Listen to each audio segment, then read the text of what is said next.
8 साल का एक बच्चा 1 रुपए का सिक्का मुट्ठी में लेकर एक दुकान पर जाकर कहता है, क्या आपकी दुकान में ईश्वर मिलेंगे?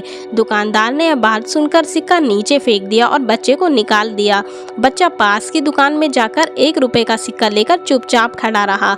ए लड़के, 1 रुपए में तुम क्या चाहते हो? मुझे ईश्वर चाहिए, आपके दुकान में है? दूसरे दुकानदार ने भी भगा दिया, लेकिन उस अबोध बालक ने हार नहीं मानी। एक दुकान से दूसरी दुकान, दूसरी से तीसरी, ऐसा करते करते कुल 40 दुकानों के चक्कर काटने के बाद एक बूढ़े दुकानदार के पास पहुंचा। उस बूढ़े दुकानदार ने पूछा, तुम ईश्वर को क्यों खरीदना चाहते हो? क्या करोगे ईश्वर लेकर? पहली बार एक दुकानदार के मुंह से यह प्रश्न सुनकर बच्चे के चेहरे पर आशा की किरणें लहराईं। लगता है इसी दुकान पर ईश्वर मिलेंगे। बच्चे ने बड़े उत्साह से उत्तर दिया, इस दुनिया में माँ के अलावा मेरा और कोई नहीं है। मेरी माँ दिन भर काम करके मेरे लिए खाना लाती है। मेरी माँ अस्पताल में है। अगर मेरी माँ मर गई तो मुझे कौन खिलाएगा? डॉक्टर ने कहा है कि अब सिर्फ ईश्वर ही तुम्हारी माँ को बचा सकते हैं। क्या आपके दुकान में ईश्वर मिलेंगे? हाँ मिलेंगे। कितने पैसे हैं तुम्हारे पास? सिर्फ 1 रुपए।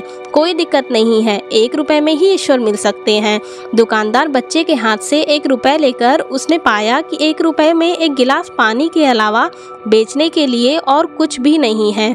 इसलिए उस बच्चे को फिल्टर से एक गिलास पानी भरकर दिया और कहा, यह पानी पिलाने से ही तुम्हारी माँ ठीक हो जाएंगी। अगले दिन कुछ मेडिकल स्पेशलिस्ट उस अस्पताल में गए। बच्चे की माँ का ऑपरेशन हुआ और बहुत जल्द ही वह स्वस्थ हो उठी। डिस्चार्ज के कागज पर अस्पताल का बिल देखकर उस महिला के होश उड़ गए।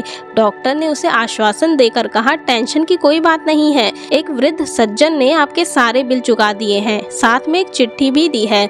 महिला चिट्ठी खोलकर पढ़ने लगी। उसमें लिखा था, मुझे धन्यवाद देने की कोई आवश्यकता नहीं है, आपको तो स्वयं ईश्वर ने ही बचाया है, मैं तो सिर्फ एक जरिया हूँ।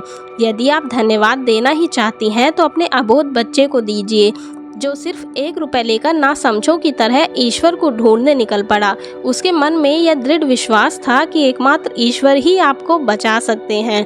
दोस्तों, विश्वास इसी को ही कहते हैं। ईश्वर को ढूंढने के लिए करोड़ों रुपए दान करने की जरूरत नहीं होती। यदि मन में अटूट विश्वास हो तो वे भी 1 रुपए में मिल सकते हैं। तो दोस्तों, ये कहानी आप सभी को कैसी लगी कमेंट में ज़रूर बताइएगा। धन्यवाद।